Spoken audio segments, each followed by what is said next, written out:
just want to say to the friends and families in the community of the Cedar Rapids community, thank you for allowing your children to participate in Peace Week.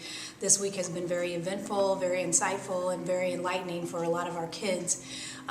We did have a moment of learning about clarity and empathy while we were in the program, and the kids got to be able to talk it out and talk about how it made them feel. And that's basically what this week has been about, is understanding how it makes another person feel when they're excluded or discriminated against.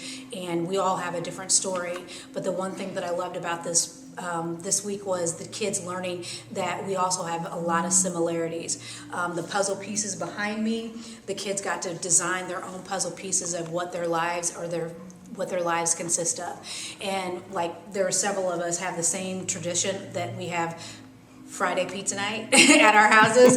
And so the kids are like, Miss Deja, we have Friday pizza night too. So when they're learning about traditions and different religions and learning about being able to be all inclusive and we can all live in this world together.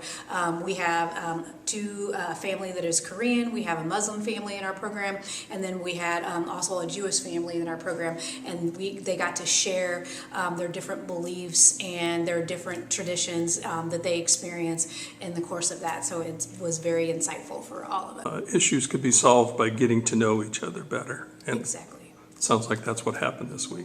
Very much so.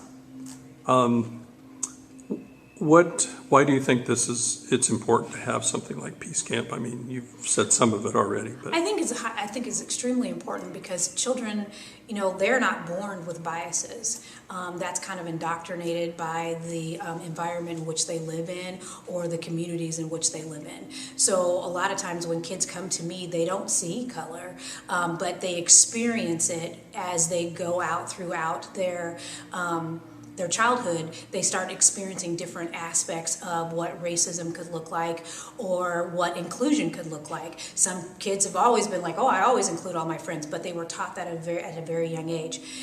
So being able to catch the kids at this age where they understand the word of empathy and how does this make me feel, then that socially emotional component of them learning to treat people like they want to be treated, and then also giving them a voice to be able to say that doesn't feel good, and being able to give them the ability to say, hey, look, we can do something different.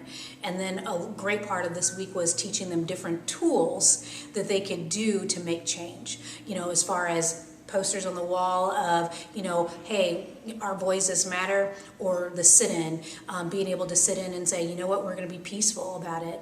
We talked about being nonviolent and being peaceful, and some of our kids haven't been taught impulse control. So that was a huge component of being able to talk about that this morning of, what would you do if somebody was pouring coffee or ketchup on you because you wanted to eat in the same restaurant as them, and how would you control, your anger and not act out in violence.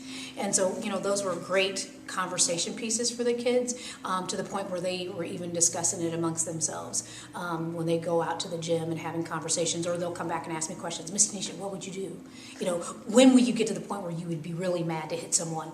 I was like, in that case, I don't know that I would. We talked about, people name calling and how that affects the children and how that affects your psyche. And I told them the same thing my grandfather told me: you only answer to what you are. So if you know you're not that, then ignore them and keep walking. And so, we talked about that a lot, and about how do you combat some of those things that don't feel so good.